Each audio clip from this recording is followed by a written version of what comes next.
ter que defender esse governo, que tá horrível, mas eu também sou pequeno demais para fazer minha revolução popular. Então os caras estão nessa crise existencial. Meu palpite, tá, cara? Vocês não vão conseguir nenhum nem outro. Vocês não vão conseguir nem fazer beijamão na pirâmide hierárquica da esquerda e ter acesso aos polos de poder que vocês querem através do PT, vocês não vão conseguir. E vocês também não vão conseguir fazer uma revolução popular porque vocês são pequenos e toscos demais. Então é uma briga assim que eu olho de longe e eu adoro, eu acho maravilhoso, eu acho a coisa mais linda do mundo. Eu acho que isso faz... Que verdade seja dita que ICL foi um dos primeiros canais e a bater pra valer na CPI das bets, tá? Aliás, é muito, muito boa. Eu gostaria de saber quanto que o Felipe Neto já devolveu do dinheiro que ele recebeu de publicidade, porque são dezenas de milhões, né? Da Blaze. Ele não devolveu? Não, e outra, eu quero muito bem pontuar aqui que o senhor Felipe Neto vendeu Blaze como renda extra. Tem prova Não disso. vendeu... Tem. Ele não vendeu como, é um divertimento, é um gasto que você vai ter, um lazer. Não. Ele vendeu como renda extra. Quando pegaram... E a mesma coisa aconteceu... O senhor pode ser processado se for mentira. Felipe Neto, tamo aí, brother. Vamos lá, me processa. O Felipe Neto, inclusive, quando estourou o esquema da Blaze, ele fez um vídeo constrangedor, longo. Vídeo defendendo, eu vi. Não, a Blaze é uma empresa séria, papapá, depois deu ruim, disfarce, teve um já vídeo que era. bombou, metendo pau na Blaze Sim, e nele. Sim, se não me engano foi do Penin. Daniel Penin, né? Penin, exatamente. Se não me engano foi dele, né? Rebatendo. E aí, cara, a galera falou... Não, aí depois irmão, não só viram, né, que acho que teve uma investigação que tava investigando não só, enfim, da Blaze ser um cassino online, e obviamente você vai perder 99,9% das vezes, mas dos caras que ganhavam ele não conseguia sacar. É verdade, teve mais esse problema. Teve ainda a fraude. Mais essa. Aí ele... Não, gente, vocês têm que ver. Então assim, brother, um cara como esse, né? Querer agora falar o Instituto Conhecimento Liberta com o banqueiro Eduardo Moreira, que viveu literalmente de explorar as pessoas mais pobres com os juros mais caros do mundo. Pelo amor de Deus. O Eduardo Moreira, cara, eu conheci ele em 2007. Tá, eu fui numa palestra de um cara maravilhoso, inclusive chamado Gustavo Cerbasi, num banco chamado Geração Futuro, que era o banco do Eduardo Moreira, da família, do papai dele, né? Enfim. E aí eu conheci o Eduardo Moreira lá, e aí tudo bem, papá. E ele me deu um livro que, assim, foi um dos piores livros que eu já li na minha vida, cara. Assim, eu tenho um vídeo que eu vou lendo trechos desse livro, que assim... Que é uma coisa assim constrangedora, É uma coisa tipo assim, porque quando eu fui fazer o treinamento lá com o Nuno Cobra, que era o preparador físico do Ayrton Senna, ele mandou eu fazer 3 barras, e aí eu fiz lá e nem ficou ofegante, aí ele viu que eu era um super atleta. Cara, é um negócio assim... Nossa, cara, assim, é uma coisa muito ridícula. Teve uma hora que ele conta o drama dele, que ele quebrou o pé, coitado. Ele teve que pegar um táxi e ele quebrou o pé. E aí ele fala que quando ele estava lá no hospital, mesmo sentindo muita dor, ele precisava passar segurança para as pessoas que estavam ao seu redor. Então ele controlou a dor e não passou dor para ninguém. E depois, quando o médico chegou, olhou e viu e ficou incrédulo com o tamanho da lesão. E ele não estava gritando de dor porque ele aprendeu a meditar. Se fuder. Um cara desse quer vir me falar que conhecimento liberta. Ô, Eduardo, vira homem, bicho. Vem debater comigo aqui, mano. Ainda vai falar que vai me dar porrada. Pelo amor de Deus, bicho. Mas, Vilela, eu acho... porrada. Não sei, vamos apostar, Eduardo? Vambora? Eu não quero dar porrada em ninguém. Eu prefiro debate. Eu prefiro debate. Eu quero debater. Mas eu acho assim, eu acho assim, se empatar o debate... Aí vai por a porrada. Não, eu como telespectador prefiro a porrada. eu inclusive... como dono de podcast, prefiro o debate. Ah, não. E inclusive, Vilela, nós podemos apostar. Eu boto 500 no meu anão aqui. Sério? Louco? Você tem tradição, porque assim, se tem um lugar onde se dá calote em aposta é no MBL, hein? Puta, os caras dão inveja em bet, irmão. O Renan deve ir pro Renato, que deve ir pra não sei quem. Prometeram pagar e não pagaram? Lá, mano. Mas também aposta-se cada coisa, né? Melhor não. Inclusive, um dos requisitos do negócio jurídico, né? É o objeto ser possível, determinado ou determinável, né? Mas aposta-se coisas impossíveis, né? É muito engraçado. Mas eu quero puxar o seu gancho. Tá bom. Dos comunistas criticando o governo Lula, porque eu acho que isso faz parte de uma coisa maior. Eu acho que isso faz parte já do próprio PT e dos partidos de esquerda. Mas é engraçado que a crítica que eu vi também, Cauê Moura e outras pessoas que é mais em cima do Haddad e da política econômica do que da figura do Lula. Sim, porque eles protegem um pouco o Lula, né? Sim, porque é muito mais fácil, né? Muito mais palatável para a esquerda você bater no Haddad do que você bater no Lula. Mas eu acho que isso está diretamente vinculado ao fato de que o Lula acabou. Eu acho que o Lula não é candidato. E eu tenho dito isso há algum tempo. Será? Acho que o primeiro ponto... Haddad teve aqui e falou que ele é o candidato. Ah, mas isso aí é todo mundo... a própria Glaze tem repetido muito isso e o Lula já tinha dado demonstrações públicas de falar, olha, não sei se eu vou ser candidato. Eu acho que ele não sai, se ele tiver a mínima chance de não ganhar, ele não sai. Mas é isso. Eu acho que o primeiro ponto é esse. A primeira razão pela qual o Lula não vai disputar a eleição é porque ele próprio avalia que com a popularidade atual, que só vai piorar, ele perde a eleição e ele não quer fechar a biografia dele com uma derrota. Porque a biografia do Lula até agora... Então, vamos olhar as coisas de uma perspectiva histórica. Vamos esquecer que o governo agora tá um lixo. A perspectiva histórica do Lula foi lá, governei o Brasil...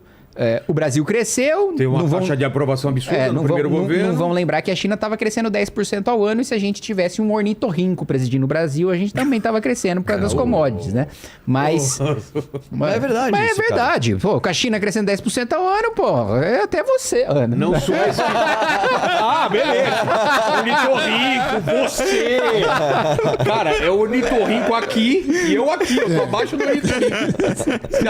Cara, quem que chama esses caras aqui, velho? Pois é. A Fabi que marca, né? Você cuidado com o que você fala de mim, que eu tenho fatos de você certo. guardados. É verdade. Tem vídeos meus que são comprometedores bêbados. Você cuidado. Vamos lá, eu tava sóbrio aquele dia. Tava nada. Então já tem essa perspectiva de que o Lula não vai ser candidato porque ele próprio não quer fechar a biografia dele com uma derrota e não quer ser hoje o único presidente na história do país que perdeu a reeleição é o Bolsonaro. Nenhum outro perdeu. Verdade. Fernando Henrique ganhou, Lula ganhou, Dilma ganhou. A Dilma, Dilma ganhou. a Dilma, que é a Dilma, travessão, que é a Dilma, 2 pontos, que é a Dilma, ganhou a reeleição. E o Bolsonaro é o único que perdeu. Lula não quer entrar pra esse rol. Lula quer manter o Bolsonaro como o único que perdeu, porque ele tá vendo que ele próprio vai perder. E outra coisa, o Lula tem noção, é claro, ele não tem a completa dimensão, mas ele tem noção de que a bomba que ele tá armando e que ele e o Haddad armaram para esse mandato, para poder gastar o máximo possível, estoura no final de 2026 e 2027 e ele não quer também assumir essa bomba. Então, e eu tenho sido pessoal, quando eu falo isso, acho que é louco, não, porque o PT não tem outro candidato, porque a esquerda não tem outro candidato. De fato não tem, porque o Lula, ele sempre foi hegemônico, ele sempre fez questão de destruir todas as outras lideranças de esquerda que surgiam, que pudessem crescer e se tornar maior do que ele. Quando o Ciro começa a crescer, ele vai lá e faz a campanha de destruição de reputação do Ciro. Quando a Marina estava em primeiro lugar na eleição, ele vai lá e coloca na televisão uma propaganda dizendo que a Marina, por defender a independência do Banco Central e por ter um vice-empresário, quer que o povo morra de fome. Coloca o prato vazio lá. Inclusive, a própria Marina dá entrevista pro Roda Viva dizendo que o PT inventou as fake news. Ela falou aqui também, quando ela veio aqui. Pois é. Aí depois ela vai lá e se submete ao governo do PT. E aí acontece o que aconteceu agora. Aí ela chega, passa aquele constrangimento do Senado com o líder do PT, senador Jacques Wagner, do lado dando risada com o senador bolsonarista. Pois é. Então, assim, nem a própria base do governo, que não é que a base do governo não foi, porque eu sei como é ministro fraco do governo. Vai, por exemplo, vai uma Margarete Menezes, que é ministra da Cultura. Vai um pessoalzinho do PCdoB, vai uns caras mais ligados à cultura do PT, mas assim, articulador político e grande debatedor do PT e da esquerda não chega lá pra defender a Margarete Menezes. É uma ministra... Vai o ministro da CGU, não vai grandes defesas. Então, primeiro assim, ela tá completamente desprestigiada, né, lá dentro. Mas o que eu quero colocar... Ela esperava que pelo menos os governistas iriam defender ela. Ia defender, então, mas assim, largaram porque assim, os outros ministros do governo discordam da visão dela. Ou porque ela é vista como ameaça ainda ou não? Não é uma vista como ela tá destruída, coitada. Ela mal ganhou a eleição pra deputada. E por que então? Porque ela tá defendendo que é o... Porque ela defende que não seja explorado, né? Dentre outras coisas, que a gente não explore o petróleo da foz do Amazonas, da margem equatorial, né? Então a gente tem assim, campos gigantescos, imensos de petróleo. Você tem uma ideia ali, pô, basta ver o aumento no PIB de Essequibo ali, que o Maduro quer invadir e anexar. Eu ia falar aquilo ali... isso. O Maduro cogitou entrar em guerra contra o país por causa disso. Não, aquilo é uma fração do que a gente tem. Aquilo assim, a gente tem a capacidade, e apesar de falar do Foz do Amazonas, quando eu vi uma diretora da Petrobras mostrando, quando você olha a parte do mar em que chama-se de Foz do Amazonas, na realidade você poderia chamar de Foz do Amapá.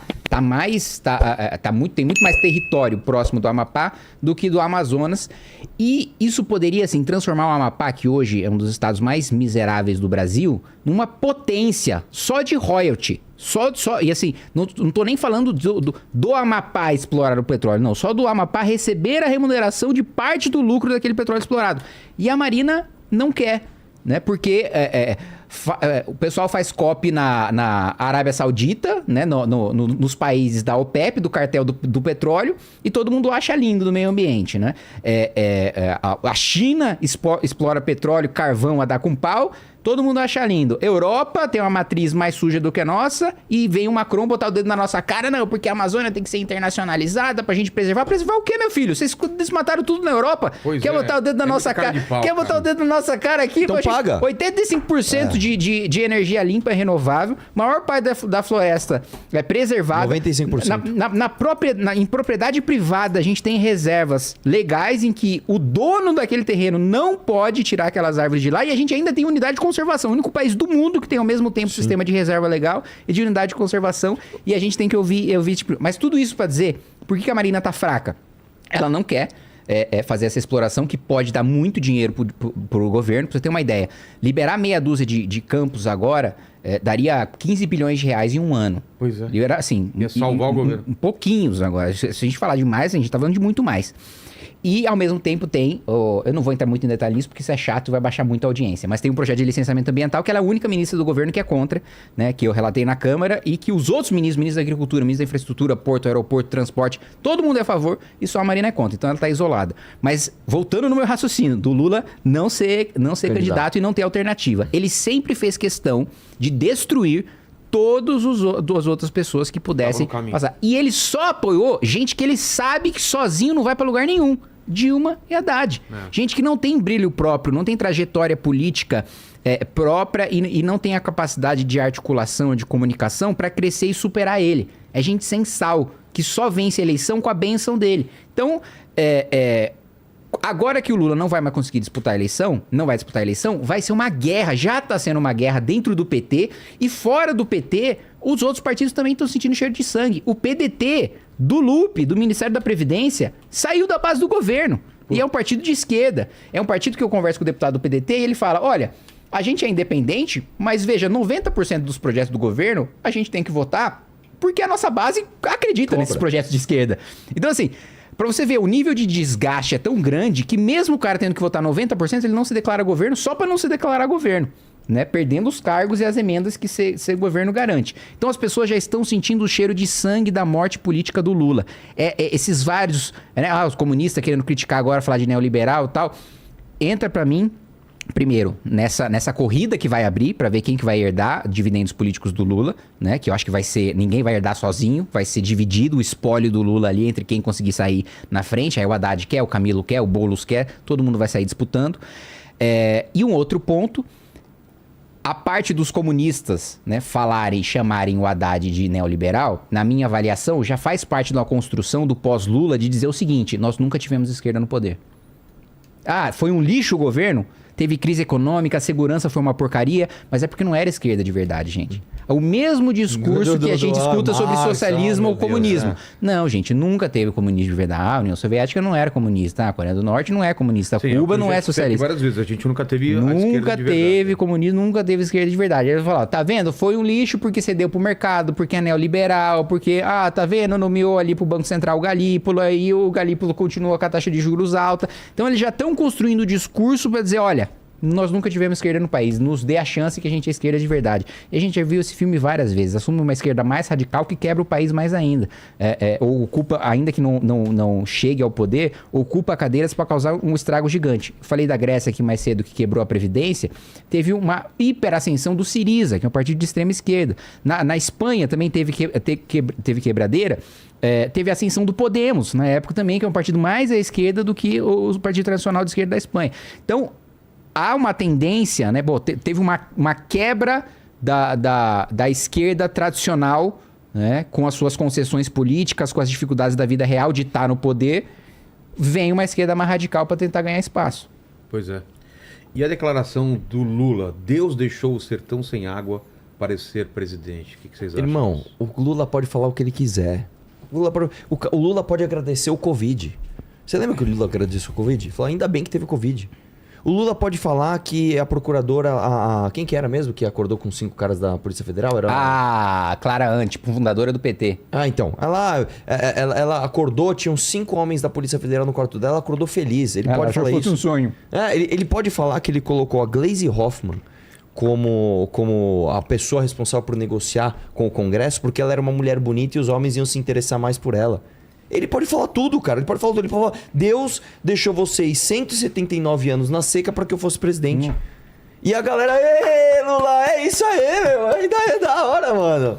Eu acho que ele gosta de mim. Ele vai cuidar de mim. Aí ele fala, eu vou cuidar de vocês. E as pessoas... Isso aqui, cara, eu vou te falar, Vilela, ó. Uma das coisas maravilhosas de você não ter mandato e de você poder falar algumas verdades é você, inclusive, poder falar coisas impopulares sem se preocupar com o que vai acontecer. Isso aqui faz parte, cara, de uma coisa que poucas pessoas têm a coragem de falar, que é o seguinte. O Brasil é um país de merda, bicho. O Brasil é um país de merda. A gente acha que o Brasil é um país que está dividido entre uma briga entre direita e esquerda, né? Entre uma briga entre conservadores e comunistas. Isso não é verdade. Se a gente estivesse no parlamento inglês lá com a Margaret Thatcher, não é isso. Não é isso. O Brasil é um país de pessoas muito pouco inteligentes, tá? Com a cognição absolutamente limitada, onde os políticos do Centrão dominam o Brasil. E o cara vai estar com o governo que tiver lá, é o político que ele vai estar para a direita ou para a esquerda conforme a ocasião. E no final das contas a gente não vai conseguir nem cobrar esses caras. A gente não vai conseguir nem dizer o que eu quero que esse cara faça. Porque se o presidente da república pode falar uma merda dessa e ele ainda é aplaudido, né? O que você não pode falar? Você pode falar tudo. Aqui no Brasil, cara, uma coisa que a gente fala bastante é o seguinte, Vilela. A gente tem uma crise de representatividade, acho que isso está muito nítido, né? Porque você vota no... Até esses dias o Renan, ele viralizou, né? Fez uma fala polêmica dizendo que os políticos não são nossos funcionários. Porque os políticos, na verdade, eles são representantes daquilo que a gente acha que a gente é.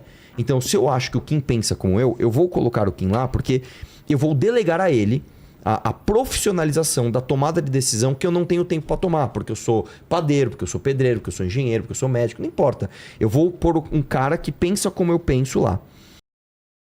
Se você gostou desse corte, já deixa o like para fortalecer o canal e se quiser ver mais cortes como esse, se inscreve e ativa o sininho para não perder os próximos vídeos. Leva só um segundo e ajuda muito. Tamo junto!